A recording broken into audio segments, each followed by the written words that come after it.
Good morning, world. The last time I did a video on domestic violence, I mentioned how generally the method when it comes to domestic violence, it's usually get out now. But of course, one of the things that we neglect to remember is that even after that one person gets out, there's always the next person. And that's why it's so important to work with the person who is the abuser as well as the victim. And the one of the best times to get that person is usually that honeymoon phase, which of course that's one way of they get the victim to stay by being all apologetic, being nice and sweet, and vowing that it's not going to happen again. And of course at that time, very often there is a genuine desire to make sure that to not repeat that behavior, and it's a great time to catch them. And that is why today we're talking about 5 tips for helping abusers curb their behavior. And I apologize if anyone is offended by my use of the term abuser, but that is the one I have for now. That is the one I know as of right now. If you know of a better term, I am always open to learning. So let's jump on in. 1, figure out what the issue is and seek help for it. Generally, a person, it's domestic abuse or domestic violence is generally not an issue of anger. It's not an anger issue. It's something a little more deep-seated issue that manifests abusively, that manifests violently. A lot of times you'll find it's a communication issue. The person is not able to communicate fully what they want, or certain things that are going on with them, and they respond aggressively. If you've ever seen a person who's nonverbal trying to communicate something, and they do this, they do that, and eventually they just start pouting and stomping and doing all sorts of things because they are frustrated that it's not getting out. A lot of times you find that.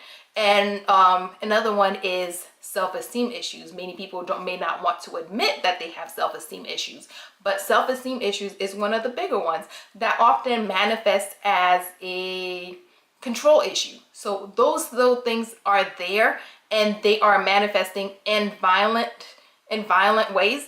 So take time to seek help and figure out what your main issue is, and of course deal with it. 2, learn and apply self-control techniques. Even if you are dealing with your issue, that does not mean life is going to stop. Those same issues that have resulted in you acting out violently, of you acting out abusively, are still going to be presenting. And while you're working on your issues, it's important to have skills, to have tools to help you stop those behaviors. For instance, when you see your triggers being presented, what can you do? A lot of time it may be something as simple as doing breathing exercises, going to the gym and getting a good workout, and talking to someone. What are the best self-control techniques for you? It's not the same for everyone.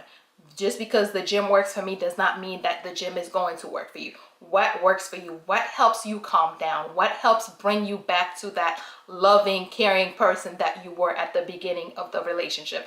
What are the things that keeps you, when you are at a 5, what are the things that bring you down to a 4, as opposed to help escalate to allow you to escalate to a 10 where you become explosive? So figure out what are your best self-control issues and techniques. What are your best self-control techniques, and start applying them. 3, make your life more open to the people in your circle. Notice I say your circle and not just your spouse's circle, because one of the best tools that abusers have is privacy.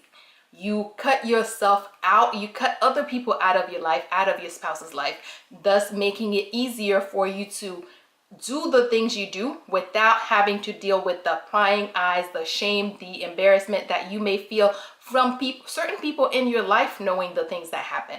You may not want your best friend to know that you abuse your spouse.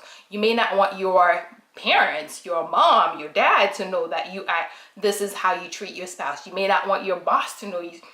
When you open your life to more of the people in your circle, it creates fewer opportunities for you to act violently, for you to act out abusively, because you don't want those people to see what you do, and therefore you're going to wait and before to act. And while you're waiting to act, it gives you an opportunity to apply your self-control techniques and find another way of dealing with whatever the issue is.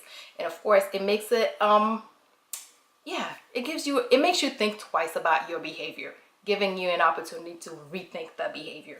4, give yourself the task of caring for your spouse and track it in a journal.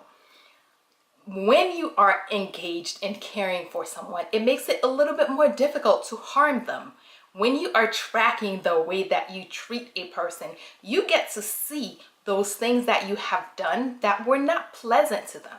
When you're tracking it, you're looking at what were my behaviors, how did my spouse feel, and how did I feel when I made them feel that way. When you give yourself the task of caring for your spouse and you are tracking it every day, because you are tracking it, it makes it necessary. It makes it more important for you to ensure that you are doing things because you want to have something to put in your journal. I did this and I made my wife happy. I did this and I made my husband happy. So it pushes you to do more caring things, and doing more caring things, the more caring things that you are doing, the more difficult it becomes to be the one that harms that person. You're protecting this person. When you're protecting that person, it makes it harder to hurt them.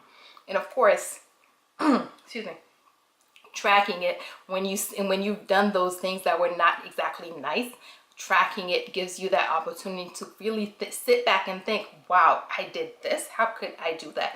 It really puts it in your face. And finally, develop a support network, including a mentor. A support network is that group of people that you can reach out to when things are not going right, when you're stressed, okay, you're not sure what to do with the stress. Instead of reacting the way you normally do, your support network are the people that you're going to reach out to. They could be good people to help you employ the support, the self-control techniques that we talk about. It could be the people that are going to help you learn more self-control techniques, people who help de-escalate certain situations, who help you figure out how to de-escalate certain situations. And a mentor is that person that you are going to, that role model who helps you figure it out, that role model who gives you great examples, who may be able to give you good advice, that person that you can reach out to. Of course, generally you'll find someone that you respect, someone whose opinion you respect. That way you will be able to more easily take their advice.